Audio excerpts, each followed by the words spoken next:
लखीमपुर खीरी की घटना में जो किसान की मौत हुई थी उसके आरोपियों को अभी तक गिरफ्तारी नहीं हुई, जिसका लगभग 3 साल हो चुके हैं, जिसके विरोध में आज वाम दलों ने मार्च निकालकर अल्बर्ट एक्का चौक पहुंचा और केंद्र सरकार का पुतला दहन किया। मौके पर क्या कुछ उन लोगों ने कहा, आइए आपको सुनाते हैं। आप जानते हैं, जैसा हमारे साथी बोल रहे थे कि ये 3 साल हो गया, 3 साल के बाद भी ये लखीमपुर खीरी में जो किसानों की हत्याएं हुई उस पर आज तक सरकार ने इसका कोई सूद नहीं लिया।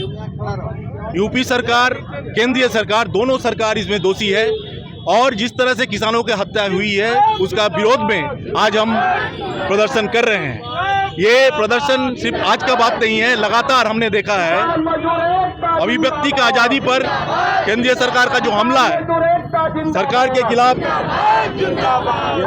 के खिलाफ बोलने वाले को गिरफ्तारी हो रहा है, उस पर यूएपीए लगाकर उस पर अत्याचार किया जा रहा है।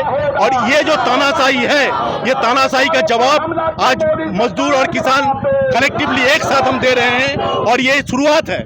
हम आपको बताना चाहते हैं कि नवंबर महीना में 26, 27, 28 सारे भारत के पैमाने पर लाखों के संख्या के में किसान राजभवन के सामने उपस्थित होकर इस सरकार को चेतावनी देगी।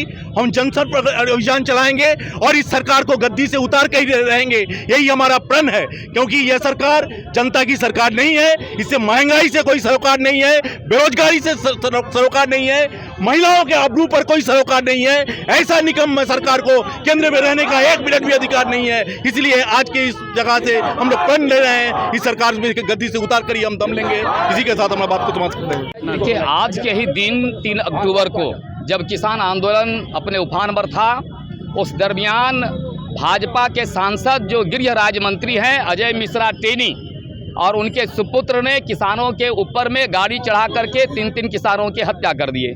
आज जिस दिन किसानों की हत्या हुई है, आज हम लोग काला दिवस के रूप में मना रहे हैं और जितने भी यहाँ पर हम लोग ट्रेड यूनियन के लोग, किसान संगठन के लोग, पूरे देश के अंदर में यह देशव्यापी विरोध हम लोग याद जता रहे हैं कि अजय मिश्रा टेनी जो किसानों पर जो है उसकी हत्या करने का आरोप है, आपका रमेश बिदुड़ी जिस पर आरोप है, ये तमाम आरोपियों को आप अपने मंत्रिमंडल में शामिल करके ये केंद्र सरकार किस सुशासन का परिचय देना चाह रही है। ये लगातार देश के अंदर में पत्रकारों के ऊपर में भी अरे हमले हो रहे हैं। कल 4 न्यूज क्लिक के पत्रकारों की जो है गिरफ्तारी हुई।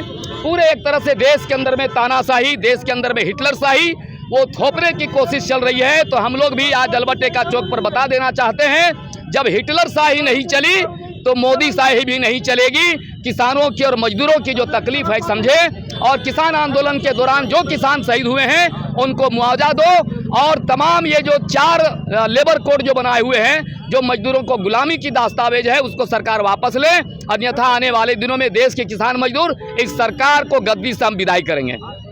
यही समझिए कि भारत में कानून व्यवस्था की क्या स्थिति है। जो भाजपा समर्थक बलात्कारी हैं, हत्यारे हैं, लुटेरे हैं, भ्रष्टाचारी हैं, उन पर कोई कार्रवाई नहीं होगी। और इसीलिए हम लोग प्रदर्शन करके जब सरकार को बता रहे हैं कि तुम शांत हो, लेकिन हम शांत नहीं हैं और उसको गिरफ्तारी होने तक लगातार हम कार्यक्रम करते रहेंगे। आप देख रहे हैं मणिपुर में कैसे महिलाओं को नंगा घुमाया गया और उस पर कोई कार्रवाई नहीं। मोदी साहब एक शब्द नहीं बोलते हैं, सरकार के लोग एक शब्द नहीं बोलते हैं। पार्लियामेंट में खुलेआम गुंडागर्दी हो रही है और सांप्रदायिक बातें कही जा रही हैं, कोई कार्रवाई नहीं। तो हम उम्मीद करते हैं कि यह सरकार निकम्मी सरकार है, सबसे भ्रष्टाचारी सरकार है और इस सरकार को उखाड़ के फेंक देना है।